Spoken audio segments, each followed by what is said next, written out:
Welcome to the Financial Purpose Podcast. All opinions expressed by me or guests of the podcast are solely our own opinions and do not reflect the opinion of Life Moves Wealth Management. This podcast is for informational purposes only and should not be relied upon for any investment or financial decisions. Clients of Life Moves Wealth Management may maintain positions in the securities discussed in this podcast. And welcome to the Financial Purpose Podcast. I am your host, Dale Schaefer. Thanks so much for joining me today. Today I'm going to give 5 tips for avoiding financial motion sickness. And I was thinking about this over the weekend as I was reflecting on our family's trip last summer to Lake Powell. Now, have you ever been in a boat when the water was very choppy? Can you remember how not fun that can be? So, going back to our trip to Lake Powell last year, we experienced some choppy water in our boat. We rented a boat for a day, just one of the smaller boats that can pull an inner tube, have a little bit of fun. And we got all the family loaded up, and we got our cooler and our lunch, and everything's in the boat. And so we get unloaded, and we take off. Now, Lake Powell, as you may know, the water level is lower than it has been. Certainly from 20 or 30 years ago, maybe even as much as 10 years ago, the water's just been continuing to decrease, and we are in about a 20 or so year drought in this part, or the southwest part of the United States. And so you navigate the waters a little differently than you might have 20 or 30 years ago, and there's sections where there are no wake zones. Now, this tends to be around areas like marinas or narrow areas in the canyon where there's a lot of boat traffic. And we were coming out of one of those no-wake zones. And of course, you're going about 5 miles an hour in the no-wake zone. You're just kind of trolling along. And so we're coming out. There's a couple of boats behind us. And so I knew that I wanted to get moving, and I want to get across the section of the lake that we needed to get through to get over to one of the side canyons that we wanted to explore.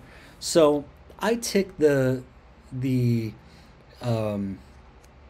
of the boat from 5, and then we start to go up to 10, and then we get to 12, and the stern or the back of the boat is just kind of sinking, and the bow's up in the air. And so as I increase the speed, then of course the bow levels off and we start moving. Out of nowhere, we get completely rocked by this large speedboat that came very close on our port side or left side of the boat, and we get into their wake, and it's a really brutal wake. So I just pull all the way down on the speed of the boat, and we just sit there, and I turn the nose of the boat into the wake, and we kind of get rocking through the boat. So everybody's feeling pretty good. This was a pretty good wake. And so that calms down. So I go right back and accelerate the speed of the boat. Same thing, 5, 10, 12, 15. And so I get it up to about 20 miles an hour. Now, on this day, the wind was a bit high. The water was a bit choppy. And even just going across the water without the wake of other boats, the boat that we were in just kept coming out of the water. It's a light boat, and every time it would come out of the water and it would come back down, it was just a hard impact. And it took about just maybe 2 or 3 of those instances for the whole family to be yelling at me, and stuff was going everywhere, and it just was an uncomfortable ride. So I slow it down, and we eventually make our way to one of the side canyons where we can have a little bit more fun, pull the inner tube, it's not as choppy, that kind of thing. But that's kind of how it is. Now, for some people, the choppy water doesn't feel great because it's just painful to go up and down and have the boat slamming into the water. Some people, they may even get motion sickness.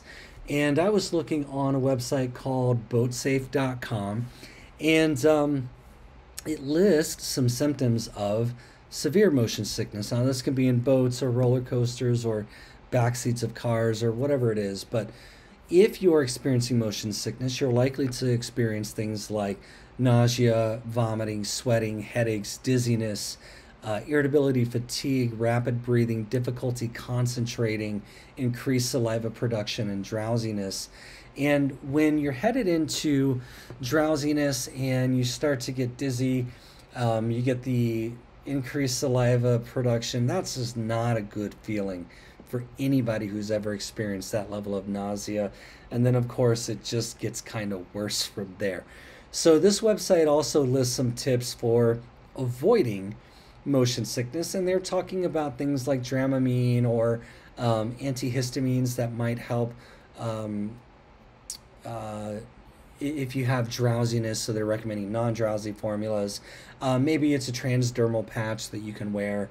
But they also say things like, watch what you eat. Make sure that you're not eating things that are too heavy on your body. Certainly watch your alcohol on the boat. Avoid, big, heavy, fatty foods or spicy foods, things that might be prone to cause nausea or indigestion, things like that. They also talk about like avoiding windows and other seasick passengers because seasickness can be very contagious. They also talk about things like if you can get down under the deck, get into the center of the boat where you have less extremes on the ends of the boat. If you can, maybe grab the wheel, because sometimes if you can steer, that gives your brain something different to focus on. Or if none of those things work, and if you can't get under the boat, try to fix your eyes on something that is steady, like it's something in the distant horizon or land that you might see, because it'll give your brain less of the up and down motion that tends to upset your whole vestibular system and your inner ear fluid and all of that stuff. So as I was thinking about this and all the things that cause seasickness and ways that you can avoid it, what's true is that when you're in a situation that might represent like a major life change or some sort of heavy, intense grief, you may undergo motion sickness, but it may be more tied to the financial impact of the things that you're going through. So I thought I would give 5 tips for controlling or even avoiding financial motion sickness, because when you're going through a big life change, some of the symptoms you might experience will include nausea, vomiting, sweating, headaches, dizziness, irritability, fatigue, rapid breathing, difficulty concentrating, drowsiness, lethargy. It can just be very difficult to move forward and make any kind of decision, and it may feel like the weight of what you need to do is so heavy that it can be very difficult for you to feel like you're going to do the right thing, or even have that whole paralysis by analysis can be quite detrimental to what you need to do. So here are 5 tips that you can use to avoid financial motion sickness. Tip number 1, avoid the rush to make any major decisions, especially in periods of high grief or major life change. Rushing into making decisions or feeling like you need to very quickly start moving things around and deciding things, it can cause actually more stress in the point of where you need to make the decisions. It can create some adverse impacts to you and to the people who are affected by any of those decisions. And so it may be better to slow down, take stock of where you are, and start thinking through what is it exactly that's prompting you to feel the need to make a quick decision. Take a pause. Go to step number 2, which is to revisit your statement of financial purpose. Now, if you don't have a statement of financial purpose, or you're not even sure what I'm talking about, go back to episode 4 of the Financial Purpose podcast. That episode is entitled Statement of Financial Purpose, and I go through what the statement of financial purpose is, kind of the anatomy of it, how you construct it, why it's important, how it pulls in your values and reflects what's most important about money to you, but more importantly, how we use it to make financial decisions that are aligned with what's most important to you and what you value. Then, for step number 3, make sure that if you must make a decision, list all of the factors at play and the outcome that you expect. Make sure that you get a good sense of these things because it's going to help you understand why this decision is important, why it needs to be made, and what will happen if you make that decision in the current state. Then, related to that, move on to number 4, which is to give yourself a timeline and write down and be very specific. This is going to help you understand the order in which you need to make decisions or implement different things within the decision. And it's going to give you some specific dates so that way you know how and when to take your next step. So write down specifically, I need to do this, and the deadline for this section is March 15th. And then for the next thing I need to do, April 30th. And then from there, May 12th, right? Be very specific about what needs to happen and on what timeline. And then finally, tip number 5, review all of this with a financial professional. Somebody who can help you hold the wheel steady, can give you something that you can focus on that's also steady, to give your brain a different thing for which it can get some focus, something that's calm, something that looks like the ability to move forward in an appropriate way. Also can help you take some of the emotion out of your decisions.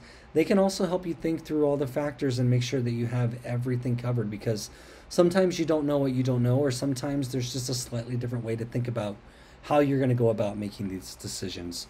So those are the 5 tips. Let me quickly just revisit each one of them. Number 1, avoid the rush to make major decisions. Number 2, revisit your statement of financial purpose and make sure the decision you're going to make is tied and aligned to what's most important to you about your money. Number 3, if you must make a decision, list all the factors and who's going to be impacted. Number 4, write down a specific timeline for the decisions that need to be made and the actions that need to be taken. And then finally, number 5, revisit all of this with a financial professional.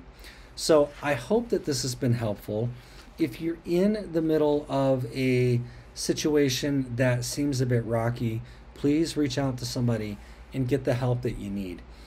If you have a great story about the last time that you were in choppy seas on a boat, leave it in the comment. I'd love to hear. And if there's anything maybe that you've used to help yourself through financial motion sickness, leave that in the comment as well. I'd love to hear your thoughts. So thank you for tuning in today. Until next time, take care.